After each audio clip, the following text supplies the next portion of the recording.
Hola hermanos, buenos días.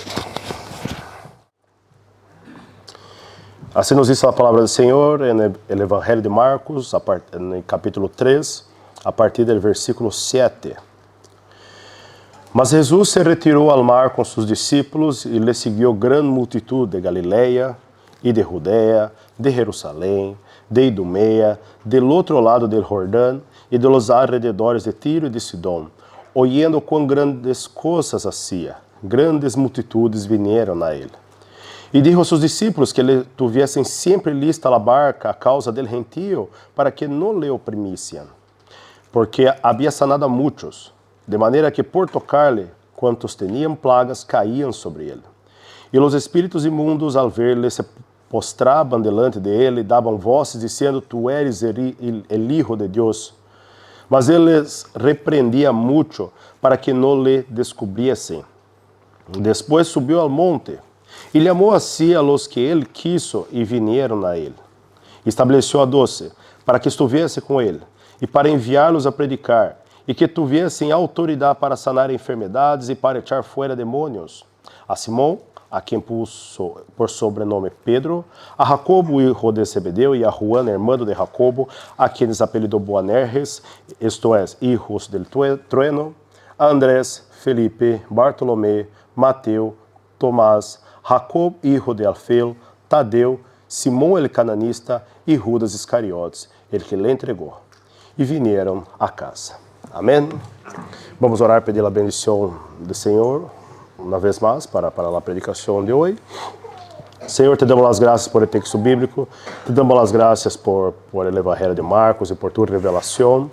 Que o Senhor nos ajude nesta manhã, e alumbre nossos olhos, alumbre nossos ouvidos, alumbre nossos corações, Deus, por meio de tu Espírito Santo, e abre nos outros, Deus, por meio de tu palavra.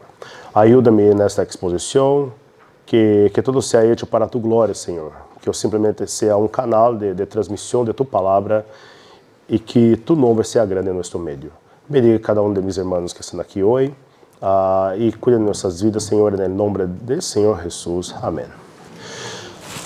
Bom, irmãos, viver aqui na Europa, creio que sabeis que sou brasileiro, não? Não é muito difícil de notar isso, mas viver aqui na Europa me ha dado uma oportunidade que não tinha muito em Brasil, que era de conhecer outros países, não? Aqui todo está mais cerca, viajar é mais fácil. Incluso se buscas bem, puedes encontrar passagens baratos. Às vezes nem sequer necessitas avião para conhecer a outro país desde aqui. Puedes correr um trem, um autobus, a países cercanos como Portugal, França, Andorra, entre outros, não? Quando minha esposa e eu, e a ela lhe encanta viajar, visitamos a um país, nós outros tentamos normalmente aproveitar mais a cultura do local. Tentamos não ser muito de turismo apressurado, sabe? Aqui, correndo de um ponto turístico a outro. Nos gusta viver um pouco mais a experiência do local. Descansar bem, visitar poucos lugares com calma, probar da gastronomia de los sítios sem prisa. Pero por mais que nos sumerjamos em la cultura, por mais que nos esforcemos para isso, seguimos sendo turistas. Podemos admirar os castilhos de Praga, pero isso não nos hace checos. Puedo sacar maravilhosas fotos de Nuremberg, probar suas comidas, probar suas cervejas, pero isso não me hace alemão. Podemos disfrutar o melhor de um país, pero seguimos sendo visitantes. E turista está sempre de passo, não? Viene, saca fotos, disfruta de lo bueno, evita lo malo no viaje e se marcha sem involucrar-se realmente com a vida do lugar, não? Não tem muito compromisso com o lugar.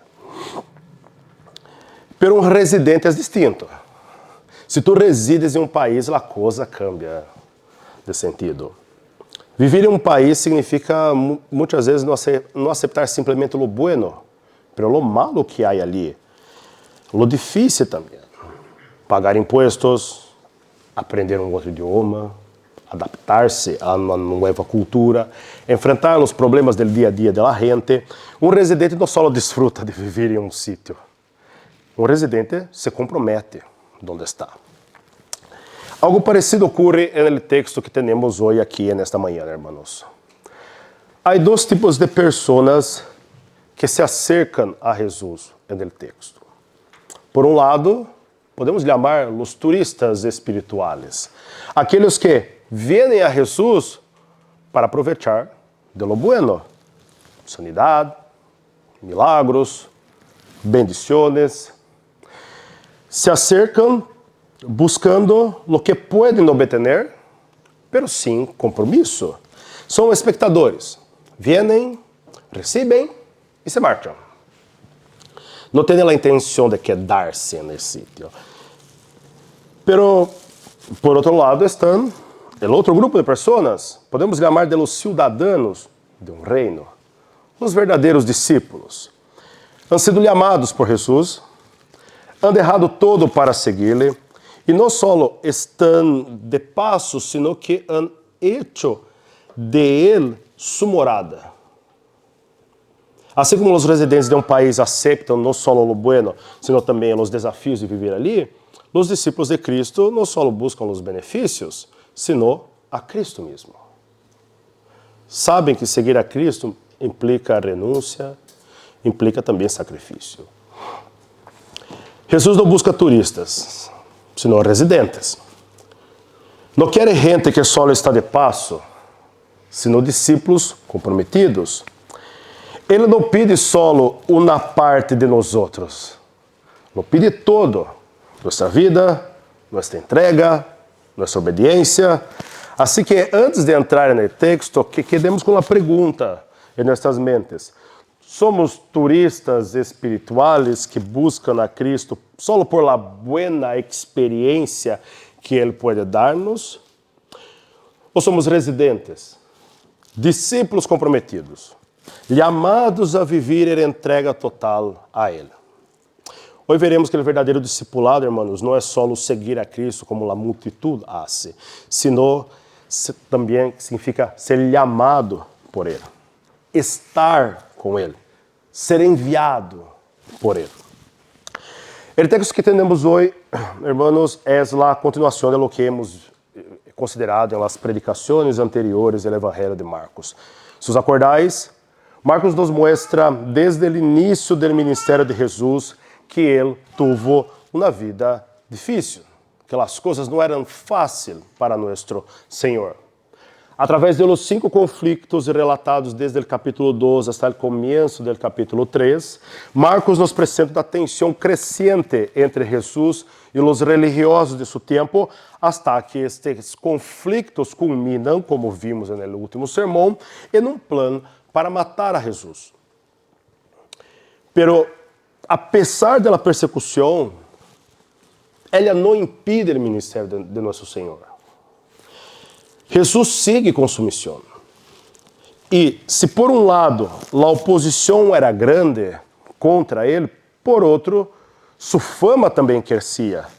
Crescia hasta o ponto de alcançar proporções perigosas. É o que vemos ao início do texto de hoje, no versículo 7.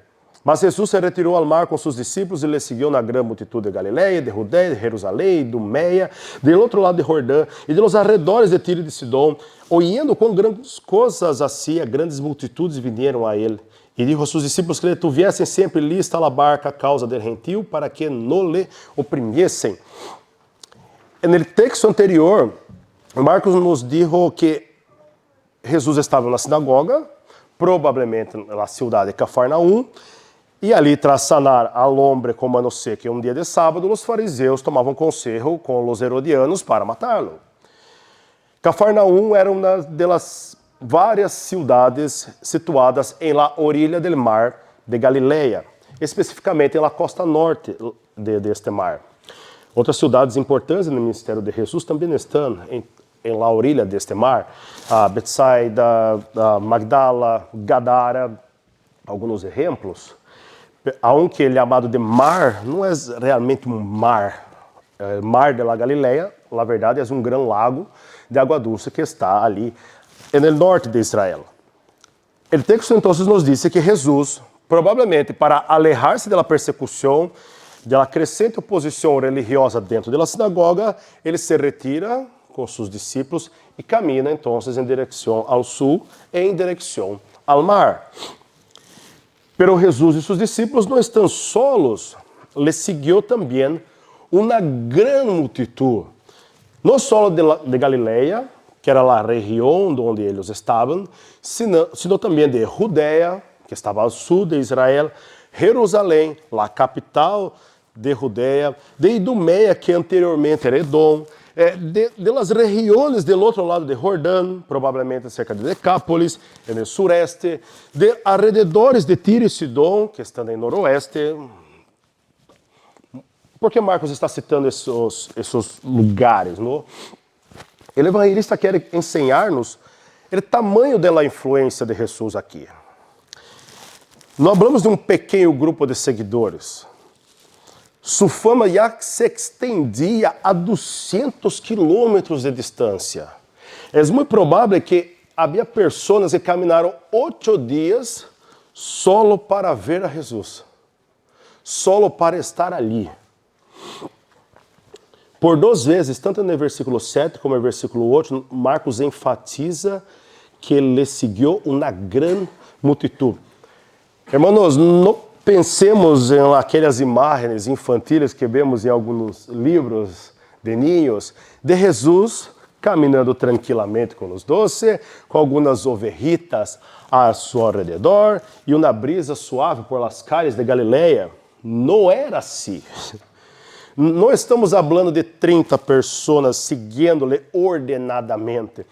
Era um mar de gente pressionando, empurrando, tentando tocar-lhe. Para que os agarres na ideia, imaginar uma celebridade mundial tentando caminhar em meio de uma multidão desesperada. Me recordo em 1996 que Michael Jackson gravou um videoclipe em Brasília. E necessitou de mais de 1.500 policias para contener a gente. E aún assim, era impossível mover-se sem ser rodeado e quase aplastado. Pero pensando nisso, a gente fazia isso com Michael Jackson. E se alguém toca a Michael, entendo que não recebia sanidade. Pero se alguém tocava a Jesus, sim. O risco para Jesus era algo real. Não pensemos que por ser ele Deus, a segunda pessoa da Trindade, as coisas eram sencillas para ele. Ele podia literalmente ser aplastado por la multitud. Gente venia de todas as partes para ver a Jesus. Não só judíos, sino também gentiles de Tiro, Sidom, e o outro lado de Jordão. E isso não é um detalhe menor aqui para o Evangelho de Marcos. Israel, como sabemos, havia sido chamada para ser a luz para as nações. Pero seu testemunho quedou marcado por incredulidade, por la exclusão de los gentiles desta aliança que Deus hizo com o povo de Israel. Marcos nos está dizendo aqui que o que Israel não pudo ser, Jesus é. Jesus é a verdadeira luz do mundo. E aqui em Marcos já vemos um antecipo de sua missão global, cumprindo as promessas de Deus no Antigo Testamento. Leemos na leitura congregacional uma só dessas promessas, por exemplo, que está em Isaías 49. Oídme, escuchadme, pueblos lejanos. Jeová me formou desde o vientre para ser seu servo, para ser volver a ele a Jacob e para congregar-te a Israel. Pero pouco es levantar as tribos de Jacob, ou restaurar o remanente. Também será luz para as nações, luz para os gentiles, salvação hasta lo postrero de la terra. Jesus é a luz do mundo, el verdadeiro Hijo de Deus, el Mesías que leva a salvação não só a los suyos, sino que também congrega todas as nações a seu alrededor. Lo que vemos aqui em Marcos é só um começo de lo que veremos consumado muito pronto em Apocalipse 7, de uma multitud de que nadie podia contar, de todas as nações, tribos e pueblos e línguas que estavam delante do trono e em la presença do Cordeiro. Cristo é o Cordeiro para as nações e Marcos, desde o início de seu evangelho, já nos mostra esta gloriosa realidade. Pero ojo, aún não estamos no Apocalipse. Aún não estamos nessa cena celestial com Cristo em toda a sua glória e rodeado de uma multidão que ele adora em perfeita harmonia. Aqui em Marcos, temos o Hijo de Deus hecho carne, rodeado de uma multidão desesperada. Um verdadeiro caos de enfermos, necessitados, endemoniados, empurrando-se uns a outros, tentando ligar hasta ele, buscando um milagre, tratando de tocá-lo. E dada a intensidade de lo que vemos neste momento, o versículo 9 nos mostra que Jesus necessita então tomar precauções para não ser oprimido, literalmente para não ser aplastado. Por isso pede a seus discípulos que ele tenham sempre listo na barca, para poder alejar-se desta multidão quando for necessário. Não é a única vez que vemos em los evangelhos que Jesus se utiliza de um barco e usa el água como uma barreira natural para poder predicar a multidão sem ser sufocado. Aqui me chama a atenção a maneira como Jesus gestiona esta situação. Há algo em la gracia de Deus que desafia nossa lógica. Jesus já havia feito muitos milagros. Seguramente poderia haver desaparecido e aparecido em outro sítio. Poderia haver caminhado sobre as águas do mar de la Galileia. Hará isso. Desde o mar, acenar para a gente e marchar-se. Pero não lo hace. E em vez de isso, pede a seus discípulos que lhe preparem uma simples barca. Por quê?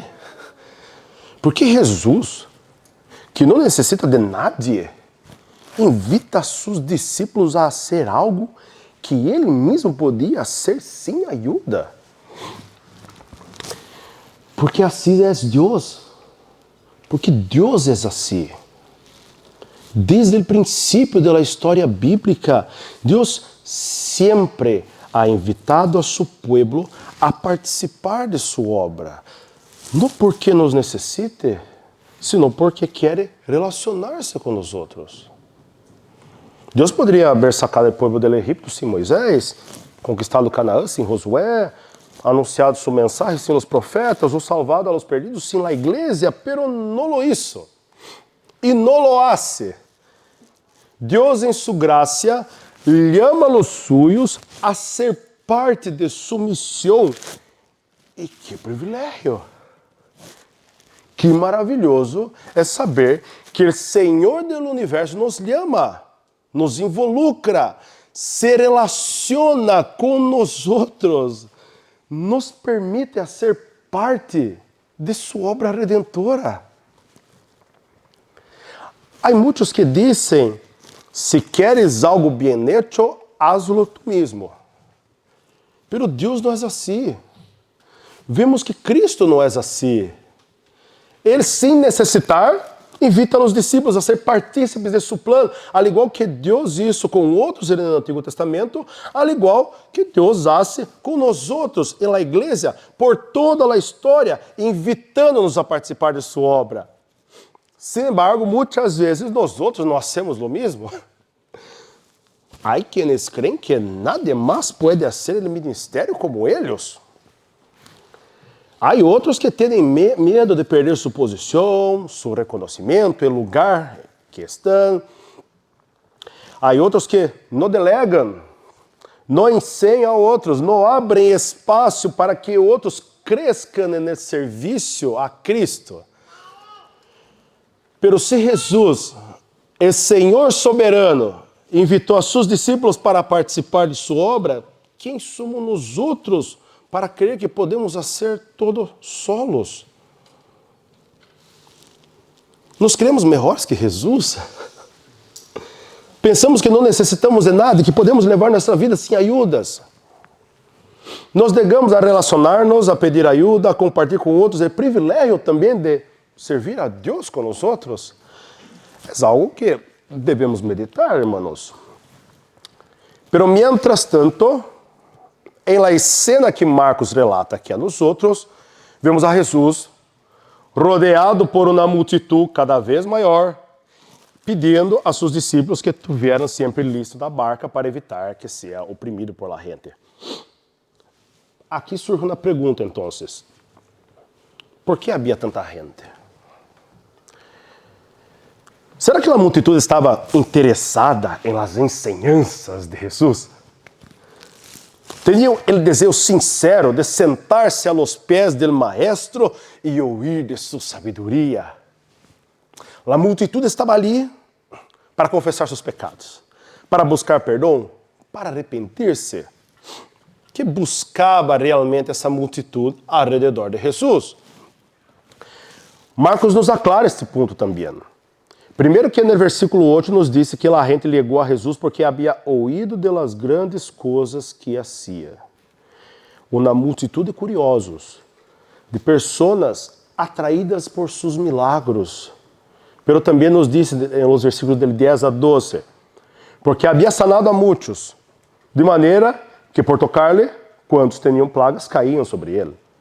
E os espíritos imundos, ao ver-lhe, se prostravam delante de ele, davam vozes dizendo, tu eres o Hijo de Deus. Mas ele les repreendia muito para que não lhe descobriessem. Qual era a verdadeira preocupação de la gente? Queriam tocar a Jesus. Muitos tinham plagas, muitos estavam enfermos, e ao saber que havia sanado a outros, tentavam acercar-se a toda custa para receber o mesmo. Não buscavam a Jesus por quem ele era, senão por lo que podiam obter dele. Le tratavam como um gênio de la lâmpada, não? Se frotar, já está, problema resuelto. Não queriam ao Salvador, queriam soluções. Não estavam interessados em algo como vida eterna, senão em resolver seus problemas imediatos. Sanar seu corpo les preocupava mais que sanar sua alma. Eram turistas espirituais. Só estavam de passo por Jesus. Hermanos, Jesus não se surpreende, não se impressiona por las multitudes. Ele conhece o coração da gente. Às vezes miramos igrejas, miramos ministérios, pastores que arrastam multitudes e creemos que onde há mais gente, há mais bendição. Jesus nunca mediu o éxito de seu ministério por la quantidade de pessoas que seguiam. Ele sabia que muitos veniam por interesse, por benefícios, por curiosidade, e poucos veniam com o coração rendido, com da fé genuína, com verdadeiro arrependimento. O mesmo ocorre hoje. Há todo tipo de curiosos que entram na igreja. Alguns vêm esperando receber um benefício, esperando sair com uma promessa, uma bendição, prosperidade, vêm por saúde, vêm, recebem o que querem, se marcham. Não buscam compromisso. Não estão dispostos a pagar o preço de seguir a Cristo. Muitas vezes nós outros fazemos o mesmo, sem notar. Muitas vezes tratamos a Deus como aqueles turistas espirituais. Venimos à igreja com a expectativa, por exemplo, de que nossa assistência aos cultos resolverá todos os nossos problemas. Cremos que se ofrendamos regularmente, Deus nos hará mais prósperos. Que se servimos em um ministério, Deus arreglará nossos problemas familiares. Incluso em nossas orações podemos cair no mesmo erro, como estamos vendo hoje na classe bíblica. Muitas vezes gastamos mais tempo orando a Deus, pedindo para que alivie nossos dolores, solucione nossos problemas, arregle nosso matrimônio, restaure nossa família, e menos tempo orando para conhecer mais a Cristo, para ser transformados por Ele, para viver na vida para Ele, para que nos santifique.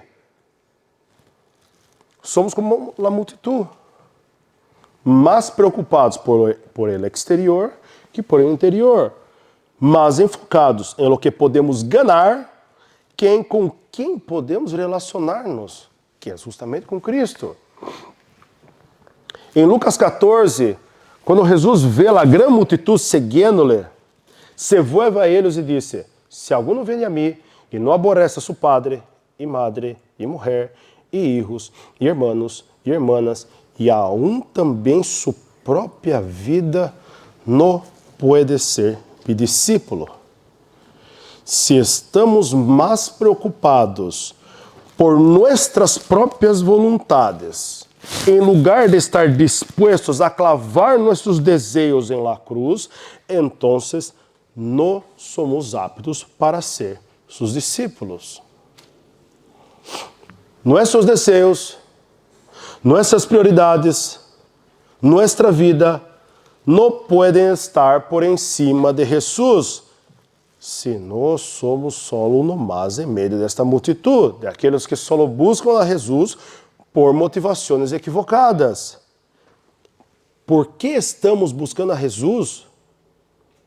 Estamos buscando-lhe por quem Ele é, para buscar uma relação com Ele, ou só buscamos por lo que Ele pode dar-nos? Pero lo que sigue no texto nos mostra um contraste aún mais surpreendente aqui. Hasta os espíritos imundos, hasta os demônios sabem quem é Cristo. Vemos no versículo 11 que os demônios reconhecem sua autoridade melhor que a multitud. Se postram ante Ele e lhe chamam Hijo de Deus.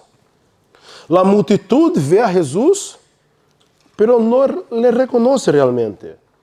Mientras isso, os demônios sabem exatamente quem é e se postram ante Ele. É algo irônico aqui. Aqueles que deveriam honrá-lo não o fazem, mientras que aqueles que lhe resistem, não podem negar sua autoridade. Jesus repreende os demônios aqui, lhes ordena callar, quizá porque seu ministério aún não devia ser plenamente revelado neste momento. Seu ministério era algo progressivo, que se cumpriria em la cruz, ou porque também não queria que sua identidade fora proclamada por demônios, evitando qualquer associação com eles. No texto seguinte já veremos como diziam que ele tinha Belzebu e echava demônios por seu poder. O importante aqui é que Jesus não buscava publicidade sensacionalista, um messianismo mal entendido aqui de la gente. Não? Seu tempo e sua missão eram definidos por ele, por Deus, segundo a vontade do Padre, e não segundo a multitud, os demônios, ou o que seja. Em câmbio, desta crescente multitud que sigue a Jesus por seus milagros, Marcos cambia de cena no versículo 13. E aqui nos mostra um contraste claro. Seguir a Jesus não é o mesmo que ser um verdadeiro discípulo. Assim nos diz o versículo 13. Depois subiu ao monte e chamou a si a los que ele quiso, e vieram a ele, e estabeleceu a 12, para que estivessem com ele, para enviá-los a predicar, e que tivessem autoridade para sanar enfermidades e para echar fora demônios. Há um grupo distinto de pessoas aqui, distinto da multitud que acabamos de ver. Como nasce um discípulo de Cristo? Que diferença há aqueles que simplesmente seguiam a Jesus de aqueles a quienes ele amou de uma maneira especial? Marcos lo apresenta da seguinte maneira: havia uma multitud seguindo a Jesus, pero dentro da multitud, Jesus lhe amou a los que ele quiso, e eles vinieron a Él. No fue la multitud lo que decidió apartarse para seguirle de una manera especial. Fue Jesús que tomou a iniciativa. Toda a história bíblica nos ensina que o amado sempre é uma prerrogativa de Deus. É um patrão que se repite a lo largo de toda a Escritura. Deus lhe ama Noé, estabelece uma aliança com ele. Deus lhe ama de todas as famílias da terra, Abraão. Deus lhe amou Moisés. Deus lhe amou Davi. Deus lhe amou Israel como nação. E agora vemos Jesus fazendo o mesmo. Jesus lhe ama os suyos. De entre toda a multitud, Jesus lhe ama a seus discípulos. Como ele mesmo lo disse em Juan 15:16. Não me elegiste vosotros a mim, sino que eu os elegi a vosotros, e eu os puesto para que vayáis e levéis fruto, e que vuestro fruto permaneça. Assim foi, e assim seguirá sendo hasta que Cristo regrese.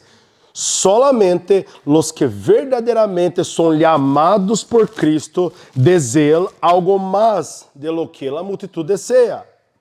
Solamente os que han sido chamados, os que han tenido seus corações transformados, os que, como nos disse Pablo em Romanos 8, han sido predestinados para ser hechos conforme a la imagen del Hijo, solo esses desejam algo mais que a multitud, em seu estado de alienação, que não pode desejar algo mais. Os que são chamados, hermanos, não buscam solo na cura.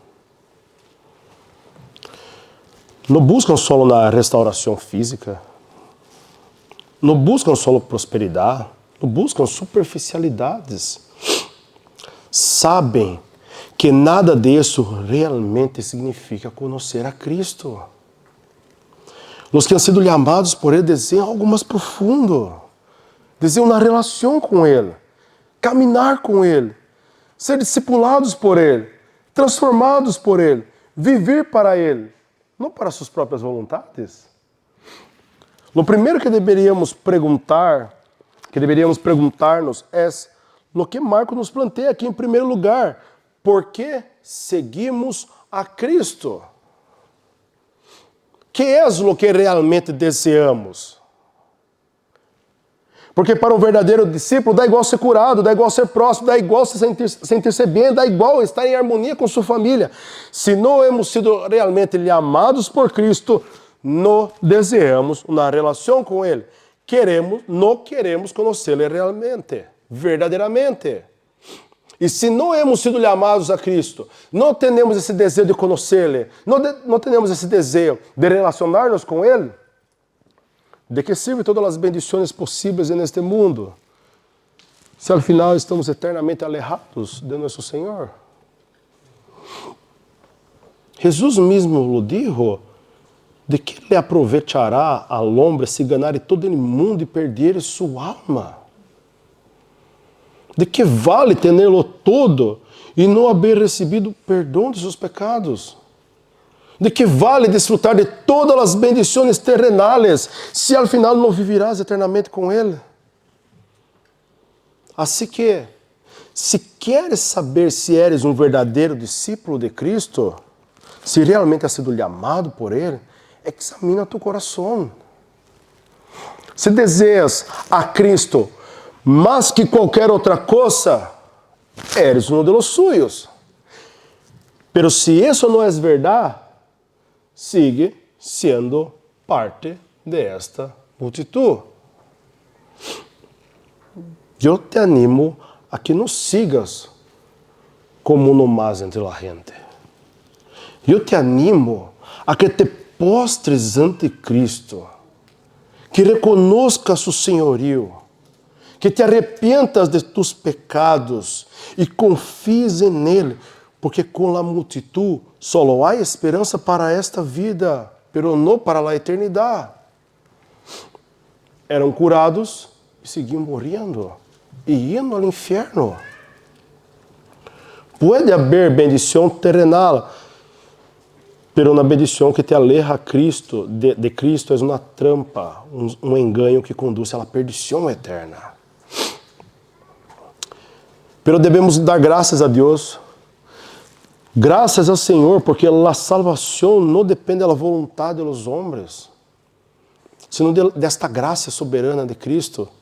Glórias ao Senhor, porque Ele ama eficazmente a los suyos, aún em meio da dureza do coração, aún em meio da multitud, Cristo escorre, llama, aparta a los que lhe pertenecem.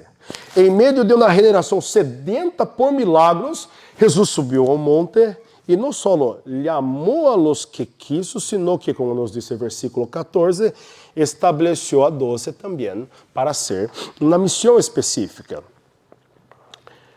Aqui há um forte simbolismo em pelo menos dois aspectos aqui. A figura, a ideia do monte e também o número 12.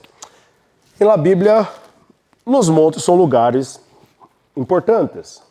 Normalmente são lugares de revelação, de comunhão com Deus, de estabelecimento de pactos. Há dois momentos claves na história bíblica. Elias, o representante dos profetas, que subiu ao monte Horeb e ali escutou a voz de Deus. E muito importante também é Moisés, que subiu ao monte Sinaí para receber a lei e estabelecer o pacto com Israel. Para um judeu, a imagem de Jesus subindo ao monte evocaria imediatamente esses momentos claves da história do povo de Deus. E outro simbolismo também que há aqui é o número 12. Jesus não chamou a 10, nem 14, chamou a 12. Por quê? Porque o número 12 representa os filhos de Jacó, o início da nação de Israel, as 12 tribos que simbolizavam a totalidade do povo de Deus. Em la mentalidade judia do primeiro século, havia uma expectativa de que o Messias, quando viesse, restauraria as 12 tribos dispersas. Al elegir então a 12 apóstolos em um monte, Jesus se apresenta agora como este líder messiânico, maior que Moisés, maior que Elias, aquele que, por meio de seus apóstolos, inicia a restauração do verdadeiro Israel. Se antes Deus chamou a Israel para ser luz para as nações, agora Jesus chama a los 12 para levar sua luz às nações, para estabelecer seu reino. Esses homens não foram chamados simplesmente para ocupar um lugar simbólico, senão para cumprir um propósito muito específico na obra de Cristo. Em um sentido, sua missão era singular, única na história. Nos versículos 14 e 15 nos dizem que eles foram estabelecidos para estar com Cristo, para predicar e para ter sua mesma autoridade sobre os demônios. Foram homens escolhidos personalmente por Jesus, testigos oculares de seu ministério, e segundo nos diz Efésios 2:20, a igreja é edificada sobre o fundamento posto por estes homens. Não eram simplesmente discípulos avançados, foram enviados como representantes oficiais de Jesus, representavam ao mesmo Cristo. Rechazar a enseñança dos apóstolos é rechazar ao mesmo Jesus que les enviou. Por isso, quando leemos em Apocalipse 21:12 sobre a Nova Jerusalém, vemos que tem 12 portas com os nomes das 12 tribos de Israel e 12 fundamentos com os nomes dos apóstolos. Há todo um simbolismo aqui no estabelecimento desses 12 homens. Então, nesse sentido, para estabelecer o fundamento da igreja, os 12 foram únicos, irrepetíveis. Em outras palavras, não é apóstolos hoje. Pero em outro sentido, nós outros, a igreja de Cristo, também hemos sido chamados a continuar esta missão. Nós outros também somos enviados. Aunque não tenhamos autoridade apostólica, Cristo nos ha dado o poder do Espírito Santo para proclamar o Evangelho a toda criatura. Os apóstolos foram o fundamento, Pero la iglesia es ahora este edifício vivo que cresce sobre este fundamento. Assim como eles foram enviados a predicar, a nós outros também se nos ha encomendado a mesma missão. Eles foram chamados para ser luz para as nações e a igreja ha sido puesta neste mundo para reflejar a luz de Cristo. Id por todo o mundo e predicar o evangelho a toda criatura. Id a ser discípulos a todas as nações. Aunque não vimos fisicamente ao Senhor Jesus, hemos sido chamados a proclamar hasta lo último de la terra, com a promessa de que Ele sí estará com nós outros todos os dias hasta el fim del mundo. Es nuestro papel como igreja seguir sendo embajadores de Cristo, levando su reino a todas as nações, haciendo discípulos, vivendo como testigos fieles hasta que Cristo regrese. Pero Cristo não nos envia sem preparação, por supuesto. Antes de ser enviados, devemos ser formados. E isso é precisamente o que vemos no chamado de seus 12 aqui. Antes de sair a predicar, antes de manifestar a autoridade de Cristo, que era o primeiro que estes homens necessitavam fazer. Me encanta a ordem que Marcos estabelece aqui em seu evangelho. No versículo 14, vemos que antes de ser enviado a predicar, antes de receber a autoridade de Cristo sobre os demônios, havia algo fundamental que devia nascer primeiro. Estabeleceu a 12 para que estivessem com Ele. Antes de serem enviados, necessitavam estar com Cristo. Antes de predicar, necessitavam conhecer-lhe profundamente.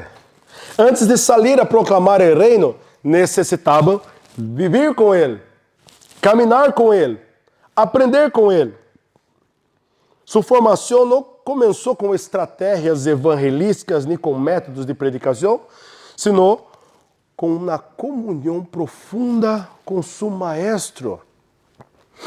Sua preparação foi estar com Cristo, ver-lhe, imitar-lhe, seguir seu exemplo, passar tempo com Ele, contemplar-lhe, aprender de seu caráter, de suas palavras, de sua vida. Seu seminário teológico foram 3 anos de discipulado direto com Jesus. Que privilégio! Ademais, já sabiam grego, hebraico, não necessitavam estudar na asignação da história da igreja, porque acabava de começar, não? E nós outros, irmãos, também hemos sido chamados a proclamar o evangelho. Também hemos sido enviados ao mundo. Também temos uma missão como igreja, pero estamos realmente passando tempo com Cristo? Que é o primeiro que Marcos nos disse aqui. Nos estamos preparando de verdade? Que nadie pense que preparar-se significa unicamente fazer um grande seminário teológico, ler muitos livros de doutrina ou profundizar a máximo em la teologia. Não que temos a importância da preparação teórica, pero não podemos proclamar a Cristo se não passamos tempo com Ele. Não podemos reflejar sua imagem se não lhe conhecemos profundamente. Não podemos levar o reino se não vivimos bajo seu senhorio. Antes de correr a estudar, corre a estar com Cristo. Deleita-te em Cristo. Deleita-te em ler as Escrituras porque elas falam de Ele. Deleita-te em la oração, passando tempo com Ele. Deleita-te em la comunhão de la igreja, porque la igreja é su cuerpo. Em la comunhão com tus hermanos, Cristo também se revela a ti. E quando tu vida está centrada em Cristo, então estarás verdadeiramente preparado para proclamá-lo. Mira, Claudio, a ver, hasta me gusta leer las escrituras. Me gusta tener mi tiempo de oración y comunión con Cristo, pero comunión con la iglesia, comunión con mis hermanos, realmente isso é necessário? É que não me gusta passar tempo com eles. Somos muito distintos. Não temos nada em comum e, para ser sincero, não me fio completamente de algum deles. Tenho medo de que me decepcionem. E has sido decepcionado anteriormente? Se pensas assim, te invito a que mires a lista de homens que Jesus escolheu. A ver, versículo 16. A Simão, a quem pus o sobrenome Pedro, a Jacobo, hijo de Zebedeu, a Juan, hermano de Jacobo, a quem apelidou de Boanerges, e esses... Esto é, hijos de Trueno, Andrés, Filipe, Bartolomé, Mateu, Tomás, Jacobo, hijo de Alfeu, Tadeu, Simão, el cananista, e Judas Iscariotes, el que lhe entregou. A ver, se eu fora técnico da seleção nacional de futebol, minha lista convocatória tendria os melhores em cada posição. Não só buscaria os melhores em cada posição, os mais talentosos, sino também a los menos conflictivos, a los mais sumissos à autoridade de um treinador, a los que têm mais conexões entre si. Pero o que chama a atenção nesta lista de los dos de Jesus é que eles não tinham nada disso. Cristo podia haver estabelecido a igreja sobre um fundamento sólido segundo os estándares humanos.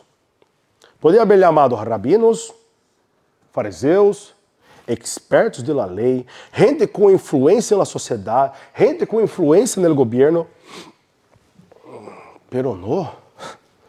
Chamou a gente comum. Pescadores, grande parte sem educação formal. Homens sem relevância social. Pessoas sem conexões políticas. E não só isso, senão que nos juntou extremos aqui. Mateu, por exemplo, trabalhava para Roma como publicano, cobrando impostos para o império. Mientras isso, Simão, el cananista, um zelote, membro de um movimento que pretendia derrocar o controle romano, pensava em planos, incluso tomar medidas extremas para alegar, ao ponto de quitar o poder romano de ali. Não só eram diferentes, senão que em outras circunstâncias é muito provável que eles se haviam odiado, eram inimigos, propósitos completamente opostos. Há diferenças de idade aqui também. Simão Pedro era casado, provavelmente maior que o jovem Juan, hijo de Zebedeu. Havia irmãos de sangue, mas também homens que não se conheciam e que em condições normais jamais haviam trabalhado juntos. Alguns tinham temperamentos muito complicados aqui. Os hijos de Zebedeu, por exemplo, queriam sentar-se um à direita e o outro à esquerda de Jesus em seu reino. E ele melhor, é que quando Jesus lhes perguntou se podiam beber o vaso que ele beberia, responderam com total segurança, sim, podemos. Natanael, aquele amado por seu nome familiar Bartolomé, era o mesmo que havia dito com desprezo, xenofóbico, quizá, de Nazaré pode sair algo bueno. E não olvidemos de Pedro, que negou Jesus 3 vezes. Ou a Judas Iscariotes, era um deles, caminhava com Jesus, hacía o mesmo que os demais apóstolos, pero era um traidor. Lo mesmo que ocorreu com os 12, ocorre aqui na igreja, hermanos. Lo mesmo. Todos nós outros aqui somos problemáticos. Primeiro Javier que deixa aqui... Todos nós outros somos problemáticos, hermanos. Todos temos nossas faltas, nossos temperamentos, nossas diferenças. E, sin embargo, Cristo nos ha chamado. E nos ha chamado não porque somos especiais, não porque tengamos dones únicos, não porque somos influentes, não porque há algo excepcional em nós outros.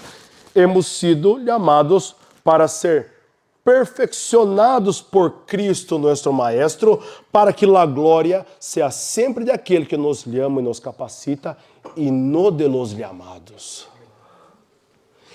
Essa é a beleza da igreja. Somos completamente distintos. Venimos de países distintos, contextos distintos, famílias distintas, temos educação distinta, idades distintas, culturas distintas, classes sociais distintas, preferências políticas distintas. E, sin embargo, estamos aqui unidos em Cristo. Porque o que nos une em Cristo é mais forte que qualquer coisa que pueda separar-nos neste mundo. Assim que, a próxima vez que penses que é difícil relacionar-se com alguns irmãos da igreja, regressa à lista de los apóstolos, pensa em Jesus relacionando-se com eles e recuerda isso também. É difícil relacionar-se contigo. Pero Cristo nos une. Cristo nos capacita. Cristo nos transforma. E essa é a glória de sua igreja, a unidade em meio dessa diversidade. Para finalizar, irmãos, multitudes ou discípulos? Onde estás tu? Hemos visto o contraste entre dois tipos de pessoas, os turistas espirituais, aqueles que, como a multitud, seguem a Jesus, leem suas Bíblias, hacen suas orações, sirven, vienen a la igreja, pero simplesmente buscando os benefícios que podem sacar deste viaje. Al final, regressam suas vidas sem comprometer-se verdadeiramente com Cristo. Pero há outro grupo, os residentes, os discípulos comprometidos, aqueles que han sido chamados por Ele a dar toda a sua vida, que han entregado seu coração a seu Senhor e que, sabendo que são indignos, não buscam nada mais que conhecer a Cristo, viver para Ele, fazer sua vontade. O texto nos invita a reflexionar, irmãos, por que seguimos a Cristo? Por que venimos à igreja a cada domingo? Que anela realmente nosso coração? Por que nos disciplinamos espiritualmente? Por que lemos nossas Bíblias? Por que oramos? Por que ofrendamos? Por que servimos? Se a resposta a estas perguntas é algo menos que por Cristo, devemos examinar nosso cristianismo. Não basta com ser parte da multitud. Não basta com ser um espectador. Não basta com venir a Cristo simplesmente por os benefícios que puedas receber. Se alguno quer venir em pos de mim, negue-se a si mesmo, tome sua cruz e siga-me. A multitud de Marcos 3 aqui tocava a Jesus, lo rodeava, lo buscava, pero isso não los hizo verdadeiros discípulos. Estar na igreja não te hace cristiano, da mesma maneira que visitar um país não te hace cidadano. Se o que te motivas é menos que Cristo, se sigues em seu cristianismo superficial, sem buscar-lhe, nem desejar conhecer-lhe verdadeiramente, dobre tus rodilhas e arrepiente-te. Reconozca que não puedes cambiar tu duro coração por ti mesmo. Pide ao Senhor, pide a Cristo. É Ele quem ama a los suyos, Ele quem nos invita a estar com Ele, Ele quem nos permite desfrutar de sua presença. Assim que vem a Cristo, pero não só para seguir-lhe, vem para servir-lhe, vem para amar-lhe, para adorar-lhe. E quando lo hagas, já não lo buscarás por lo que Ele pueda dar-te, porque habrás encontrado Ele todo o que tu alma realmente necessita. Poderá dizer junto com o salmista em Salmo 73, a quem tenho eu no cielo, sino a ti, e fora de ti, nada desejo na terra. Agora, se crees que has sido llamado a estar com Cristo, se não tienes dúvidas em tu coração, que Ele te sacou del meio da multitud, não por tu mérito, não por tuas obras, não por tuas capacidades, sino por su infinito amor, sua maravilhosa graça, sua soberana vontade, então, simplesmente gózate nele. Gózate em sua presença. Não deixes de servir-lhe. Não deixes de ser seu discípulo. O verdadeiro discipulado não termina com haver sido chamado a estar com Cristo. É permanecer nele. Proclamar seu reino. Manifestar sua autoridade ao mundo. A essência do discipulado é ser como Jesus é. Hacer lo que Jesus hace. Chamar a outros para que sejam transformados como nós outros fomos transformados. Para que eles também sigam no mesmo caminho hasta os confins da terra, hasta o fim de los tiempos. Aqui, em la igreja, em la comunhão com nossos irmãos, nos preparamos e nos capacitamos para a missão que Cristo nos ha dado, ir e a ser discípulos de todas as nações. Pero se vienes aqui por qualquer outro motivo que não seja alabar a tu Senhor e Salvador, crescer em semelhança a Cristo, seguir-lhe a ser discípulos, então tu motivação não é a correta. Não venimos àquela igreja para sentir-nos bem.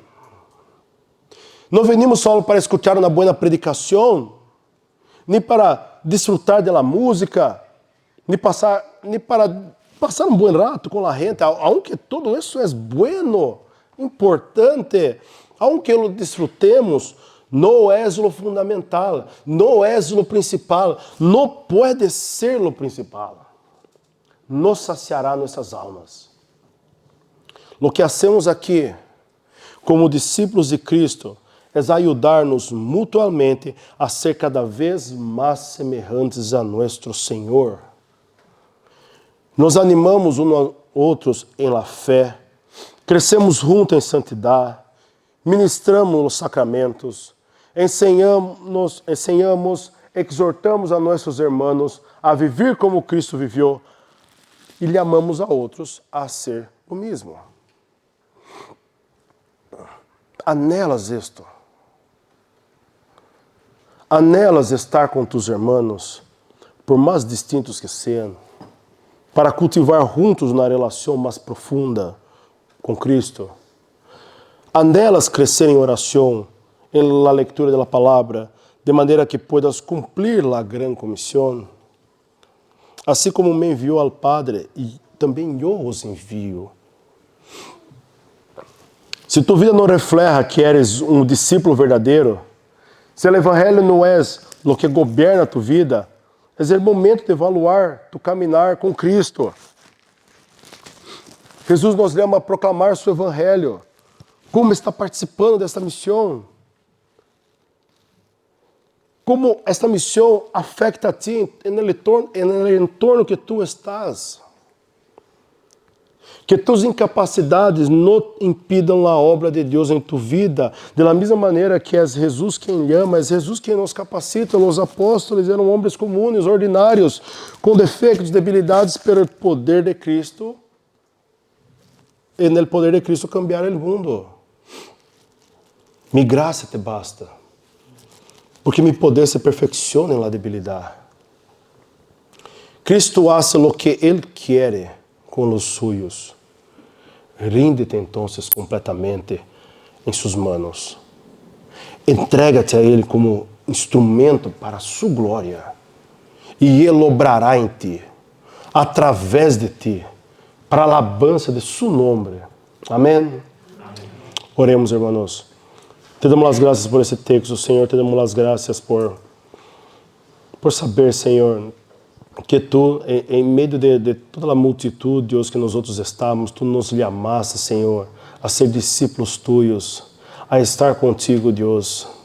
E nos capacita, Senhor, para o maravilhoso plano que tu tienes de predicar o Evangelho a toda criatura e levar tu reino hasta os confines da terra. Te damos as graças, Deus, porque sabemos que hemos sido chamados por Cristo, não por algum mérito nosso, não por nossas obras, não por nada que havia em nós outros, senão simplesmente porque Ele nos mirou em meio da multidão e nos chamou para a sua graça. Te damos as graças, Senhor. Ajuda-nos a caminhar como verdadeiros discípulos de Ti. Ajuda-nos, Deus, a que a motivação correta esteja em nossos corações mientras estamos aqui em la igreja, reunidos com nossos irmãos ou servindo-te, Deus, em nossos ministérios. Bendiga nossas vidas, Deus, em nome do Senhor Jesus. Amém.